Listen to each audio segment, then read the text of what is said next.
So why am I not on the KLX? That's a good question. It's a good vlog topic.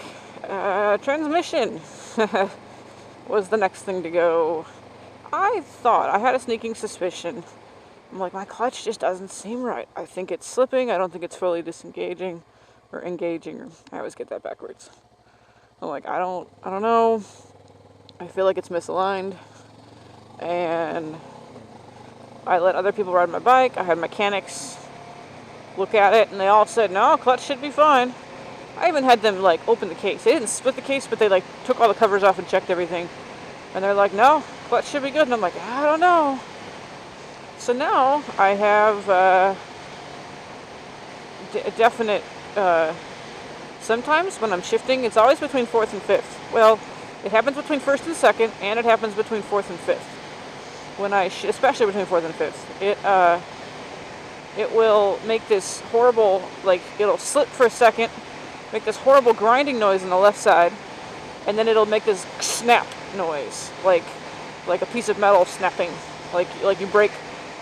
You take a brittle piece of metal and break it, and that's kind of what this sounds like, and then it drops into gear. And I'm like, that's not good, because now it's not even on the clutch side anymore. Now it's on the gear side. And gears are expensive. Well, gears aren't that expensive. The good thing is because I work at a dealership, I can get the parts very cheap from factory. So it's not the cost of the parts that's going to get me. It's the cost of the labor, because replacing shift forks and potentially replacing gears, although I think if it was gears, I would know it. That's what everybody's been saying. So I think it's just shift forks, but replacing a shift fork requires splitting the case. That's very expensive. So because there's a lot of labor time.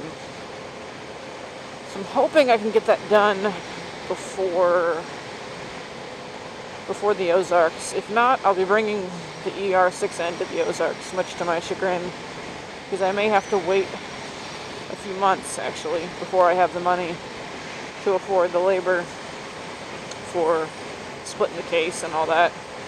I can get the tools. I have the manual. I do not have the know-how, nor am I comfortable splitting the case and doing that myself. Because you screw something like that up, and you're looking at, dying. Not literally, but you can lock up your whole transmission if you.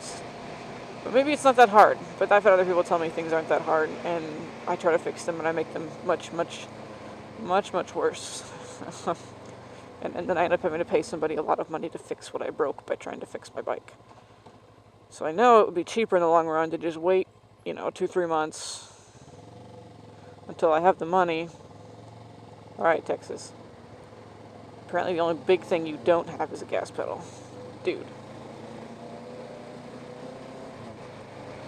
Anyway, so, yeah. I will be Supermoto-less I just don't have the extra funds for something that's major work. That I don't have that kind of cushion right now. I live paycheck to paycheck. Whoa, why don't you stay in your gosh dang lane? It's like coming over to my lane to turn left. One of those wide swingers. Can't stand when guys do the wide swinging thing. Anyway, so yeah. I just bought a motorcycle. I don't have the extra funds to be doing a major repair on my other one. I still love it. No, I'm not going to sell it. It's my baby. But if I politely accelerate, it's okay. It doesn't do anything. But if I try to actually have fun with it, it starts missing. It starts making the grinding noise and dropping into gear. And if you pull the clutch in and try to push the bike, just coasting, or with the engine off or whatever, and you leave it in gear, any gear, it doesn't matter, you pull the clutch in, you try to push the bike, you can feel it's resisting, it's not, the clutch isn't fully, the gear's still partly engaged, so, or whatever. I don't exactly understand how that works, but it's not freely moving with the clutch in, so basically, I don't know if I've burned out my clutch. I don't know if it just needs new plates and springs, but I think if it's gotten to that point, because I noticed it not long after putting I put heavy duty aftermarket EBC clutch plates and springs in Kevlar. I didn't use, the steel plates were still fine. They didn't need replacing. And that was at about 20,000 miles or so. So that was 10,000 miles ago. No.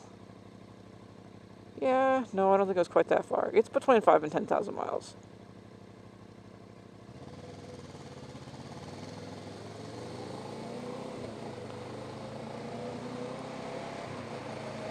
I had to pull over and check something.